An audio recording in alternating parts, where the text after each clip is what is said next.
You now know what a niche site is, and you know what a niche is. Now comes the next step, and this is the most important step. This step is all about finding a niche that you're going to go after. Remember, the niche that you go after will determine whether you're going to be successful or you're going to fail with your endeavor. Choosing the right niche is crucial to your success with an Amazon affiliate niche site. Niches can fall into three broad categories. We have high competition niches, then we have medium competition niches, and finally, we have low competition niches. High competition niches refers to niches that we are all familiar with. You know, broad things like laptops, phones, TVs, and things like that. So those are high competition niches, because if you just go on Google and type something like best laptops for students, you're going to find websites of high authority that have written articles covering those topics. If you decide to enter a high competition niche, then you're not likely to make money anytime soon unless you have a very huge budget. You have to invest your time in writing content, then promoting the content and building backlinks. That's the downside of entering a high competition niche. And if you've already started an Amazon niche site and are targeting a high competition niche, then I would suggest that you just pivot and go to a medium competition niche or possibly a low competition niche. Now, coming to medium competition niches. These are niches where with some time and effort, you can rank well and make some money a little bit quicker than you could with a high competition niche. Examples of products that fall in the medium competition niches include home appliances such as vacuum cleaners, carpet cleaners, carbon monoxide detectors, and things like that. Medium competition niches are okay to go into, but you'll still need some time and effort to rank in them because most skilled affiliate marketers are into these niches. So if you're a beginner, I wouldn't recommend that you go into a medium competition niche. So finally, we have low competition niches, and this is where you want to be, especially if you're a beginner and you haven't made your first dollar online. There are two things you need to know about low competition niches. So first of all, being a low competition niche means probably people are not aware of it. That's the one thing. The other thing, it could be that people are aware of it but do not have time to invest in them because the earning potential is not what they expect. However, if you haven't earned your first dollar online, you should definitely go into a low competition niche because having $1,000 per month can be a game changer for you, and it will also help you to know that you can earn money online with an asset such as an Amazon niche site. So, you now know the three levels of competition in niches. We have high competition niches.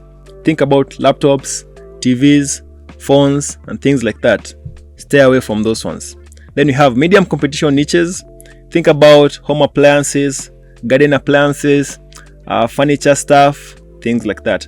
Then you have low competition niches. These niches usually serve a very segmented market. Their only downside is that your earning potential might be capped a little bit. However, these are the niches that I recommend for any beginner. If you're starting your first site, you want to go for low competition niches. To be successful with your Amazon niche site, keep these points in mind when looking for a niche. First, you should be able to rank into that niche. That means stay away from niches that are very highly competitive. Also, medium competition, you want to stay away from there. That means go for low competition niches. Second, look at the earning potential of the niche. If your niche is very, very small, then you might struggle to make a good amount of money from your niche site. So, in as much as you're going for a low competition niche, you also want to check the earnings. You want to make sure that the niche is big enough so that you can be able to earn a substantial amount of money from it. You also want to make sure you have some interest into the niche that you want to get into. See, when you're building the website, things can get tough. And when things get tough, it's easy to throw in the towel if you're not interested in whatever you're building. So let's say you go into a niche such as baby towels and you're not really interested in babies.